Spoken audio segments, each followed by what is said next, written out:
Nothing good ever happens after 10 p.m. in Chelsey, unless you count raccoons mating or marriages crumbling. I was under the hood of my pickup, wrench in hand, when I heard Janet's voice floating through the kitchen window above me. "Sarah, you're terrible," she giggled into her phone.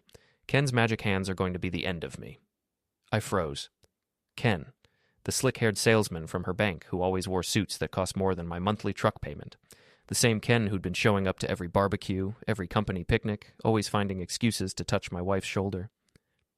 "Friday at the Riverbend Resort?" Janet continued. "Room 237? You're such a good friend for booking it." The wrench slipped from my fingers, clattering onto the concrete. 23 years of marriage, and this is how I find out. Not through some dramatic confrontation or tearful confession, but through a kitchen window while elbow-deep in engine grease. "Dad, what's this charge at the Riverbend Resort?" My daughter Beth appeared beside me, holding a credit card statement. At 17, she had her mother's sharp eyes, but thankfully my skeptical nature. Her twin sister Britt followed close behind, arms crossed. "Guess your mom needed a girls' weekend," I said, keeping my voice steady. "For $300 a night? And look at these dates, every other Friday for 2 months. I took the statement, studying it under the garage light. There it was, plain as day. The Riverbend Resort, 2 hours out of town. The same place Janet claimed she'd never been to when I suggested it for our anniversary last year. "Dad, are you okay?" Britt asked. "You look like you swallowed a wrench." "Just tired, kiddo. Long day at the drafting table." The girls exchanged glances.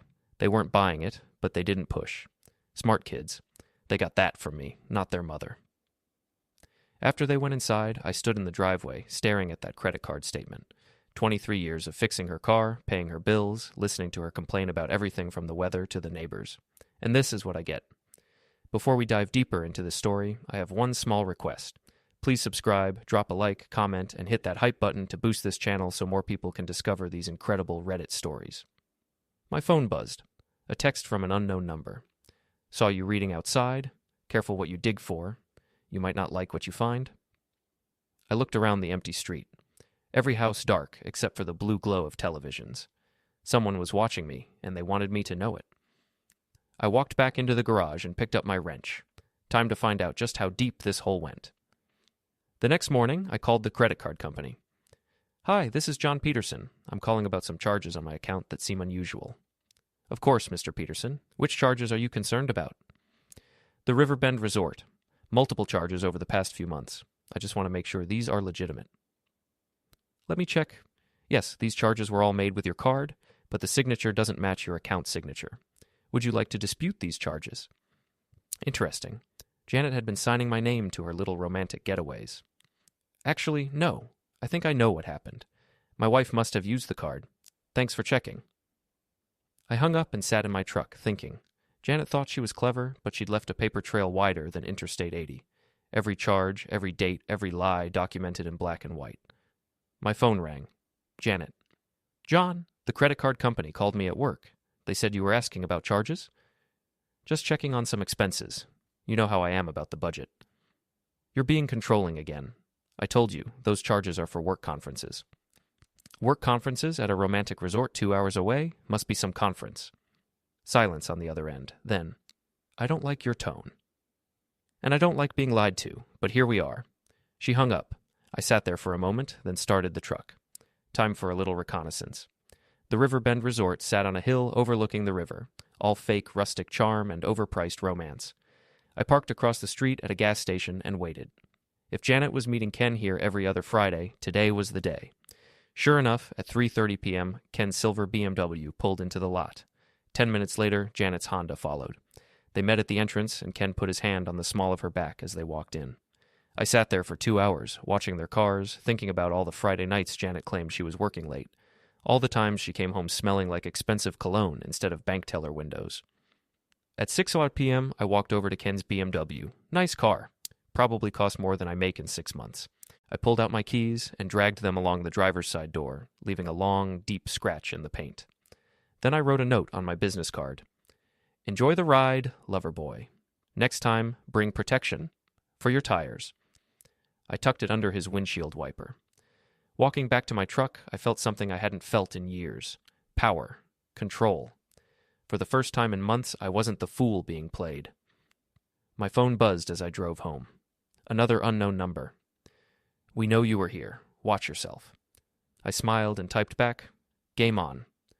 The next few weeks were a masterclass in psychological warfare, and I was losing badly. Janet got colder, more distant. Her work meetings multiplied like rabbits. The girls started asking questions I couldn't answer without admitting their mother was a cheating liar. "Dad, why does Mom leave every Friday at lunch?" Beth asked over breakfast. "Bank business. You know how important her career is to her." "Since when does the bank have meetings at the Riverbend Resort?" Britt chimed in. "I looked it up online. It's not exactly a business center." Smart kids. Too smart for their own good. My refuge became Billy's gym, a converted warehouse where the weights were older than my marriage and the conversation was honest. Billy Martinez had been my best friend since high school, and his gym was where guys like me went to work out our problems with iron instead of lawyers. "You look like someone stole your lunch money," Billy said, spotting me on the bench press. "Worse, someone stole my wife." I told him about Ken, about the hotel, about the credit card charges. Billy listened without judgment, occasionally grunting his disapproval. "Don't go to war yet," he said when I finished. "Let them hang themselves first. Cheaters always get sloppy." Easy for you to say. Your wife actually comes home at night. My wife also doesn't work at a bank with Ken the Ken doll. Speaking of which, isn't the bank having their family picnic this weekend? The annual First National Bank family picnic. Janet had been talking about it for weeks, how important it was for her career, how I needed to make a good impression. Now I understood why. Saturday arrived with the kind of perfect weather that makes you believe in second chances. The picnic was held at Riverside Park, complete with bounce houses for the kids and a beer tent for the adults. Janet spent the morning getting ready like she was attending a state dinner. "You clean up nice," I told her as we walked toward the park. "Don't embarrass me today, John. These people are important to my career." Important to her career. Right. Ken was holding court near the beer tent, wearing khakis and a polo shirt that probably cost more than my monthly insurance payment. He had that easy confidence of a man who'd never worked with his hands, never worried about a mortgage payment, never had to explain to his kids why Mom was always working late. "John," Ken called out as we approached. "Great to see you, buddy. How's the drafting business?" Buddy. This guy was sleeping with my wife and calling me buddy. Can't complain. Someone's got to design the buildings where honest people work. Ken's smile faltered slightly. Janet shot me a warning look. The afternoon was torture. I watched Ken and Janet dance around each other, finding excuses to touch, to whisper, to share private jokes. Janet's friend Lisa was there too, playing wingman, creating distractions whenever their behavior got too obvious. "Janet deserves someone who appreciates her ambition," Lisa said loudly enough for me to hear. That's when I'd had enough. I walked over to the beer tent, grabbed a plastic cup, and climbed onto a picnic table. "Excuse me, everyone," I called out. "I'd like to make a toast." The crowd quieted. Janet looked mortified. Ken looked confused. "To honesty," I said, raising my cup. "May it one day find this crowd." I drank the entire cup in one gulp, stepped down from the table, and walked away. Behind me, I could hear the whispers starting, the uncomfortable laughter, the damage spreading like ripples in a pond.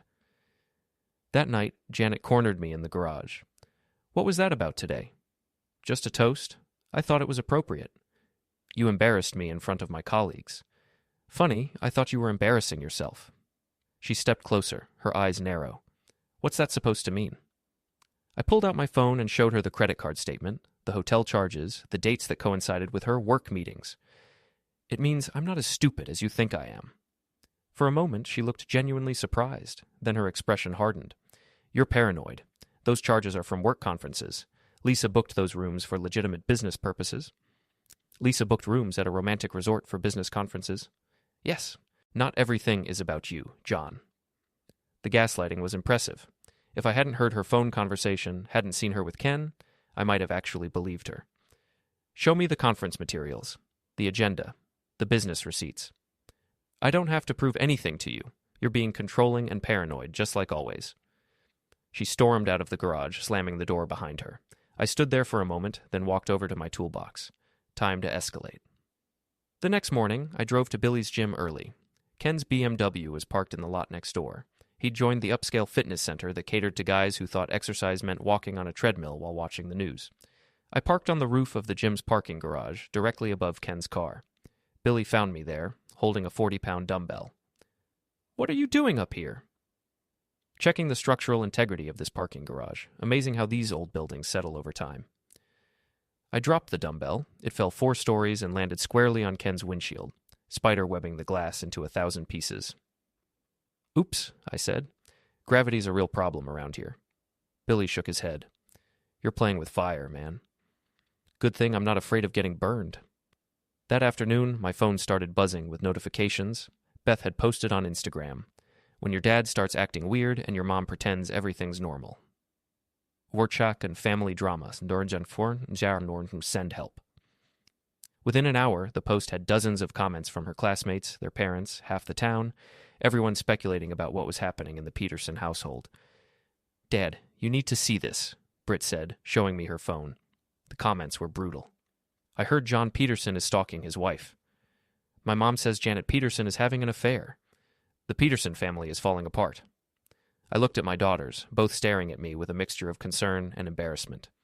Girls, sometimes adults make mistakes. Sometimes those mistakes have consequences. "Are you and Mom getting divorced?" Beth asked. "I don't know, sweetheart. I honestly don't know."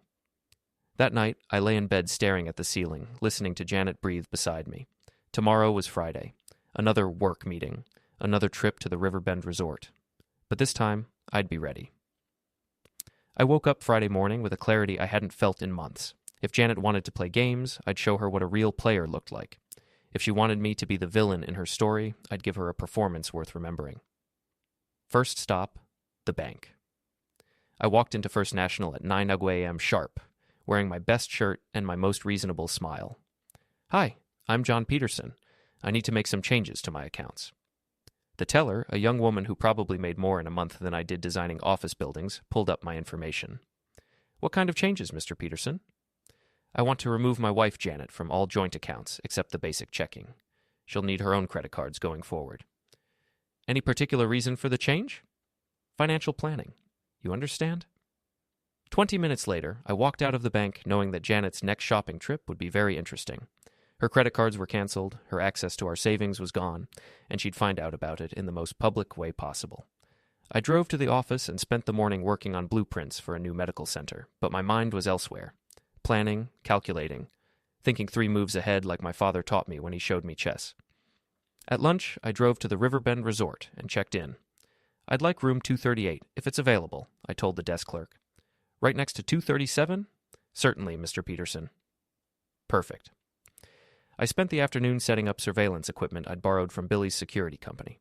A small camera focused on the hallway, audio equipment that could pick up conversations through thin hotel walls, and a clear view of the parking lot.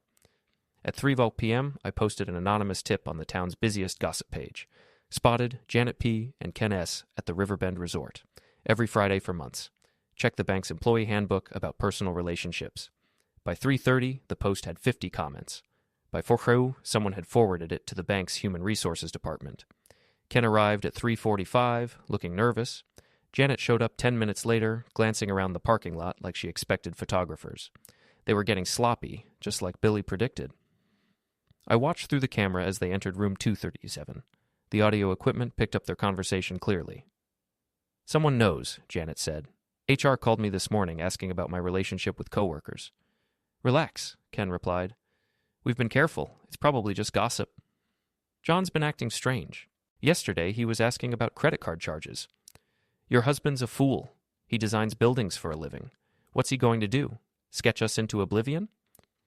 That's when I decided Ken needed a more personal education about underestimating people. I waited until they were settled in their room, then knocked on the door. "Room service," I called out in a fake accent. "We didn't order anything," Ken's voice came through the door. "Complimentary champagne from management." I heard whispering, then footsteps. Ken opened the door wearing a hotel bathrobe, his hair messed up. "Surprise," I said, holding up my phone with the camera recording. "Say hello to the internet, Ken." His face went white. "John, this isn't what it looks like." "Really?" "Because it looks like you're wearing a bathrobe in a hotel room with my wife at 4 p.m. on a Friday afternoon." Janet appeared behind him, wrapped in a bedsheet. "John, let me explain." "No need to explain. A picture's worth 1,000 words, and video's worth 1,000,000. I stepped back and kept recording as they scrambled to get dressed. Ken hopping around trying to put on his pants, Janet clutching the bedsheet and crying. "You can't post that," Ken said. "I'll sue you." "For what? Recording 2 adults in a public hallway? I don't think so. I stopped recording and put my phone away. But I'm not going to post it. Yet. Consider it insurance. That evening, I sat in my truck outside Ken's apartment complex, waiting. He lived in one of those new developments where every unit looked identical and the homeowners association had rules about everything from mailbox colors to grass height. Ken's BMW limped into the parking lot around 8 p.m., windshield still spiderwebbed from my earlier gravity experiment. He parked and hurried toward his building, constantly looking over his shoulder. I waited until he was inside, then got out of my truck. I'd spent the afternoon at the hardware store, buying supplies for a little home improvement project. Ken's apartment was on the 2nd floor, Unit 2B. The lock was standard residential grade, nothing a guy who'd spent 20 years fixing things couldn't handle. I was inside in under 2 minutes. The place was exactly what I expected. Expensive furniture with no personality, a kitchen that had never seen a home-cooked meal, and a bedroom that looked like a hotel suite. This guy had money, but no soul. I got to work. First, I unscrewed the air vents and poured glitter into the ductwork. When Ken turned on his air conditioning, the entire apartment would sparkle like a craft store explosion. Next, I filled his shoes with sardines. Every pair, from his running sneakers to his expensive dress shoes. The smell would take weeks to get out. In his bedroom, I short-sheeted his bed and put plastic wrap over the toilet seat. Juvenile? Maybe. Satisfying? Absolutely. Finally, I printed out dozens of small signs reading "Homewrecker lives here" and taped them around the building, on his door, his mailbox, his parking space, the community bulletin board. By the time I finished, it was midnight. I let myself out and drove home, feeling better than I had in weeks. The next morning, my phone started ringing early. Janet calling from work. "John, what did you do to Ken's apartment?" "Good morning to you too, honey. I have no idea what you're talking about." Someone broke into his place and trashed it. There are signs all over his building calling him a homewrecker. Sounds like someone's not very popular with his neighbors. This isn't funny. You're acting crazy. Crazy? I'm just getting started. I hung up and poured myself another cup of coffee. Outside, I could see Mrs. Henderson from across the street watering her flowers and watching my house. The whole neighborhood knew something was happening. Small towns were like that. Secrets spread faster than gossip, and gossip spread faster than wildfire. My phone buzzed with a text from an unknown number. "Back off, or you'll regret it." I typed back, "You want a monster? I'll show you one." Time to take this game to the next level. Monday morning brought the kind of autumn weather that makes you believe in fresh starts. The leaves were turning, the air was crisp, and I had a plan that was going to change everything. I'd spent the weekend researching, planning, and calling in favors from people who owed me. 20 years in the construction business teaches you that information is currency, and I'd been saving up for a rainy day. My first call was to Tommy Chen at the local newspaper. We'd gone to high school together, and I'd helped him design his house addition last year. "Tommy, it's John Peterson. I've got a story for you." "What kind of story?" Bank executives using company funds for personal trips, expense account abuse, the kind of thing taxpayers love to read about. "You got proof?" "Credit card records, hotel receipts, witness statements, the whole package." "Send it over.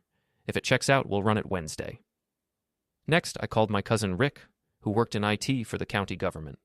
Rick owed me big time after I'd helped him through his own marital problems last year. "Rick, I need a favor. Can you help me access someone's shared calendar?" "That's illegal, John." "Not if they gave me the password voluntarily, which Janet did last year when she wanted me to add the girls' school events." "If she gave you the password, then technically it's not hacking." "Technically." Within an hour, I had access to Janet's entire digital life. Her calendar, her emails, her shared documents with Ken and Lisa. It was like reading a playbook for adultery. The most interesting discovery was a document titled Weekend Plans that detailed a private yoga retreat scheduled for the upcoming weekend. The retreat was at a luxury spa 2 hours north of town, and according to the document, it was going to be Janet and Ken's most romantic getaway yet. Except it wasn't going to be private. I called the spa and made my own reservation. "I'd like a room for this weekend. Something with a view of the main building." "Certainly, sir. We have a lovely suite available in the East Wing." "Perfect. And could you tell me what yoga classes you have scheduled?" "Oh, we don't actually offer yoga classes, sir. We're primarily a couples retreat center." "Even better." Wednesday's newspaper hit the stands with a front-page story about expense account abuse at First National Bank. The article didn't name names, but it included enough details that anyone familiar with the bank would know exactly who was involved. My phone rang within an hour. Janet, calling from work, her voice shaking with anger. Did you give this story to the newspaper? What story? Don't play dumb. The article about expense account abuse. I read that article. Sounds like someone at your bank has been playing fast and loose with company money. HR wants to see me this afternoon. They're investigating all recent expense reports. Sounds serious. Good thing you've got nothing to hide. She hung up without another word. I sat back in my office chair and smiled. Phase 1 was complete. Friday afternoon, I drove north to the Serenity Springs Spa, a place that specialized in romantic reconnection and charged accordingly. I checked into my suite and set up my surveillance equipment again, this time with a clear view of the main entrance and parking area. Ken arrived first, driving a rental car since his BMW was still in the shop, getting its windshield replaced. He looked nervous, constantly checking his phone and glancing around the parking lot. Janet showed up 30 minutes later, wearing sunglasses and a baseball cap like she was trying to go incognito. They met in the lobby, and I watched through my camera as they checked in under fake names. That's when I made my move. I walked into the lobby carrying a bouquet of flowers and approached the front desk. "Excuse me, I'm looking for my wife, Janet Peterson. I wanted to surprise her." The desk clerk looked confused. "I'm sorry, sir. We don't have anyone registered under that name." "Really? She said she was staying here for a yoga retreat. Maybe she used her maiden name? Janet Williams?" "No, sir. No Janet Williams either." I looked around the lobby dramatically. This is so embarrassing. She must have lied to me about where she was going. The desk clerk, a young woman who clearly felt bad for me, leaned forward conspiratorially. "Sir, we don't actually offer yoga classes here. This is primarily a couples retreat." "A couples retreat?" I said loudly enough for other guests to hear, but she said she was here alone for yoga.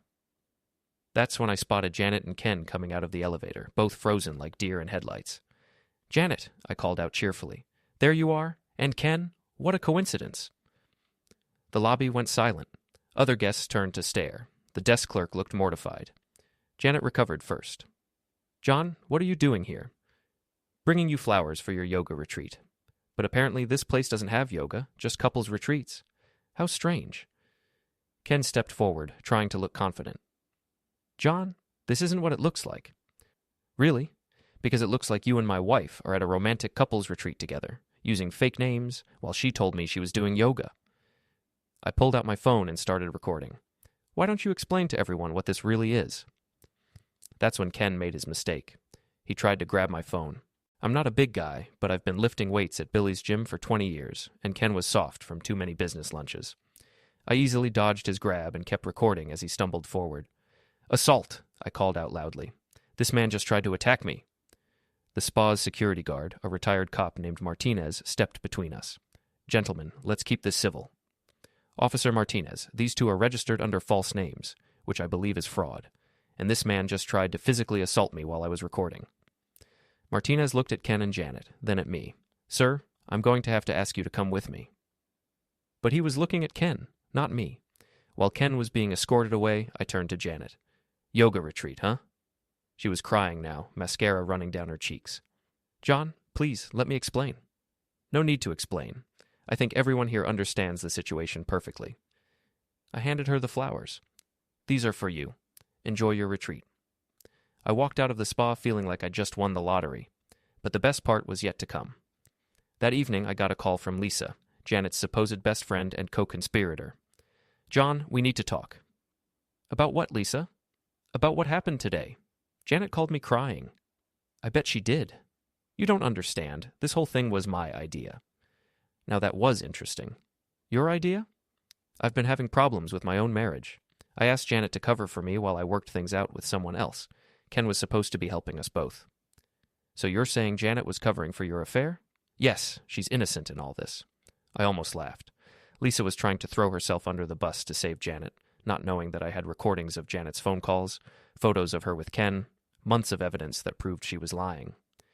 "Lisa, that's very noble of you, but I have video of Janet and Ken together. I have recordings of their conversations. I have credit card receipts and hotel records." Silence on the other end. "Unless you're telling me that Janet was method acting for your benefit, I think we both know what's really going on here." "John, please, don't destroy her life over this." "I'm not destroying anything, Lisa. I'm just revealing what was already there." I hung up and sat in my truck, thinking. Lisa's call proved that panic was setting in. They were making mistakes, turning on each other, getting desperate. Perfect. Desperate people do stupid things, and I was counting on it. My phone buzzed with a text from the same unknown number that had been threatening me. Your daughters know everything now. They're packing their bags to leave with Janet and Ken.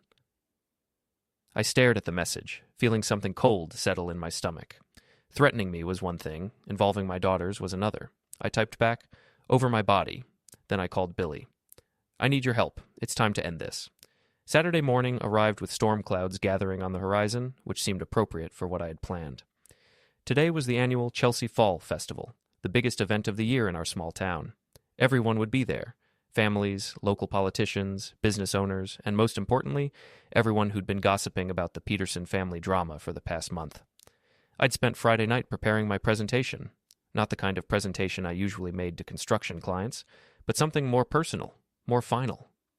Dad, are you really going through with this? Beth asked over breakfast. Both girls had been quiet all week, sensing that something big was coming. Sometimes you have to make a stand, sweetheart. Sometimes people need to hear the truth. But at the fall festival? In front of the whole town? Especially in front of the whole town.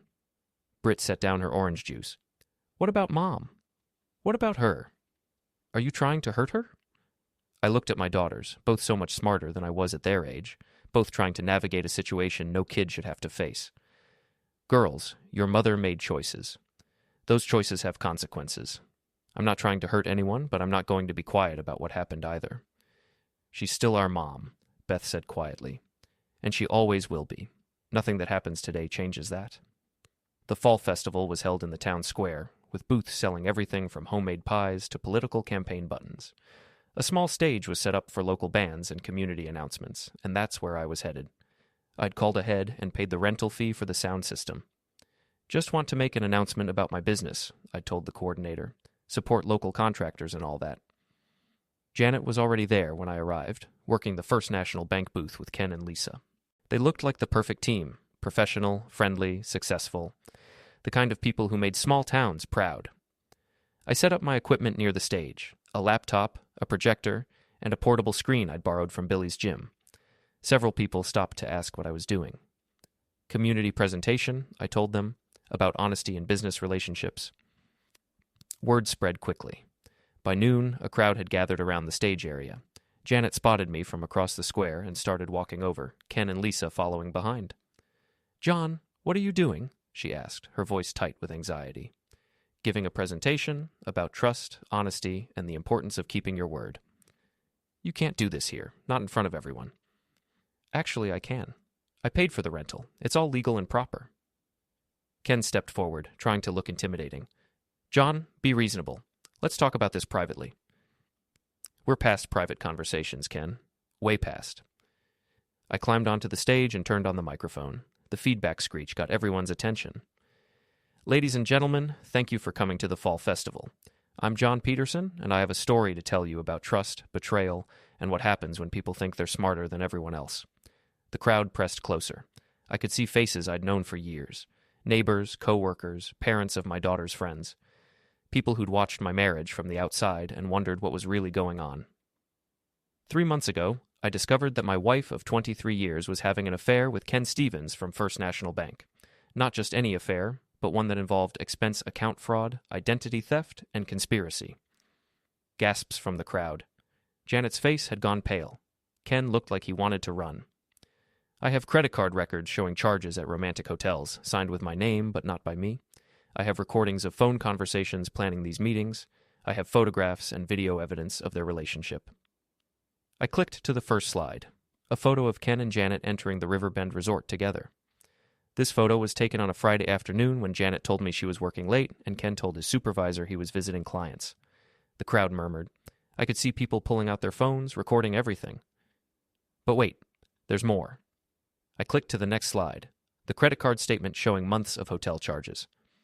These are charges on my credit card, signed with my name, for romantic getaways I never took. Ken pushed through the crowd toward the stage. That's enough. You can't do this. Actually, I can. It's all public record now, thanks to the newspaper investigation and the bank's internal audit. I clicked to the next slide, a photo of Ken's apartment building covered with "Homewrecker Lives Here" signs. Someone in Ken's neighborhood wasn't very happy about his behavior. Can't imagine who. The crowd laughed. Even some of Janet's coworkers were smiling. But here's the really interesting part, I continued. Lisa Martinez, Janet's best friend and fellow bank employee, was also involved, not just as a lookout, but as Ken's other girlfriend. Lisa's face went white. That's not true. Really? Because I have photos of you at the same hotel, on different days, with the same man. I clicked to a slide showing Lisa and Ken together. The crowd gasped again. That's right, folks. Ken was juggling 2 women from the same bank, using company resources to fund his romantic adventures, while both women lied to their families about where they were going. Janet finally found her voice. John, stop this. You're humiliating our daughters. I'm not humiliating anyone. I'm telling the truth. Something you might want to try sometime. I clicked to the final slide, a timeline showing every lie, every fake conference, every work meeting that was actually a romantic rendezvous. Ladies and gentlemen, this is what happens when people think they're smarter than everyone else, when they think small-town folks are too stupid to figure out what's really going on. The crowd was completely silent now, hanging on every word. I paused for a moment, the weight of what had just transpired sinking in. The echoes of the crowd's whispers, the shocked gasps, and the tension in the air seemed to linger, even as the room slowly emptied. The aftermath of what I had just done was already unfolding, and I could practically hear the stories spreading like wildfire.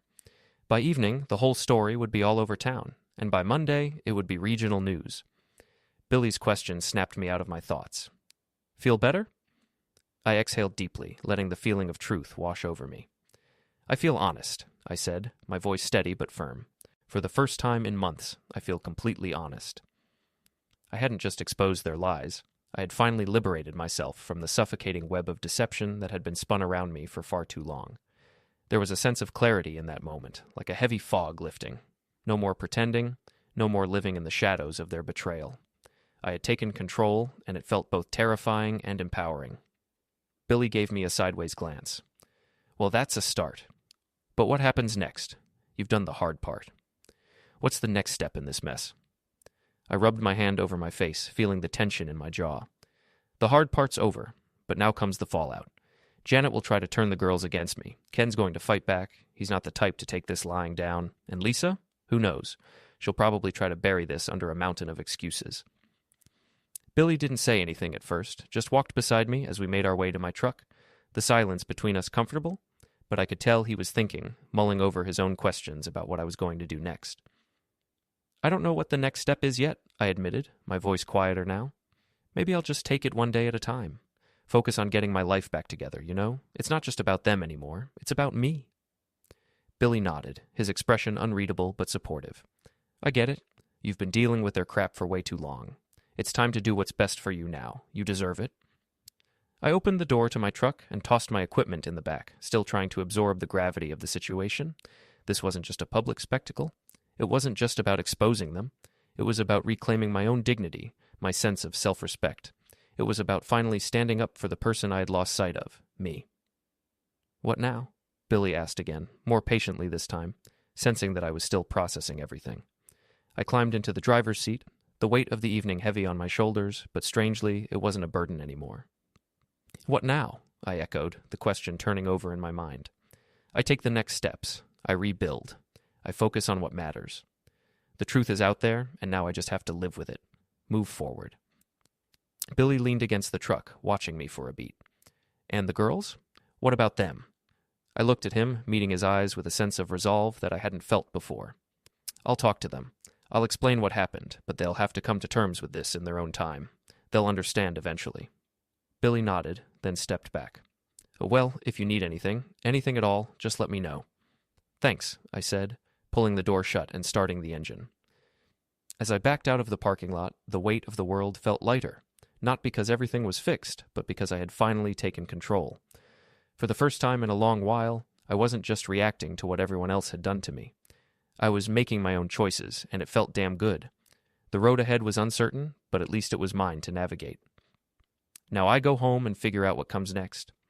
I loaded my equipment into the truck and drove home through the quiet streets of Chelsey.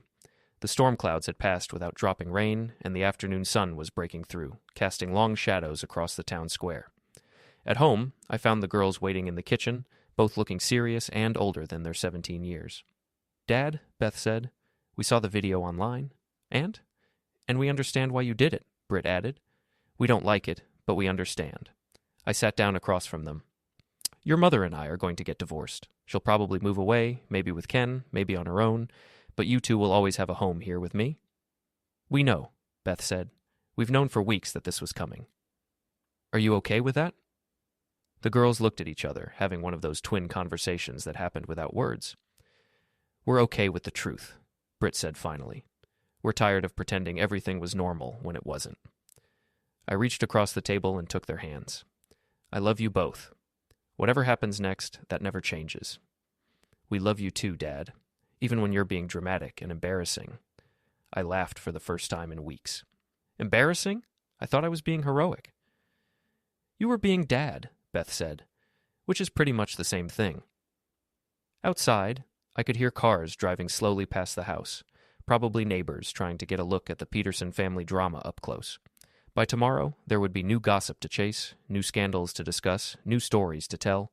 But tonight, for the first time in months, I was sitting in my own kitchen with my daughters, telling the truth, and that was enough. The last dignity wasn't about winning or losing, about revenge or forgiveness. It was about refusing to live a lie, even when the truth was messy and complicated and hurt people you used to love. I'd spent 23 years being the reliable husband, the steady provider, the man who fixed things quietly and never made waves. Today, I'd made the biggest wave of my life, and I was still standing. That was dignity enough.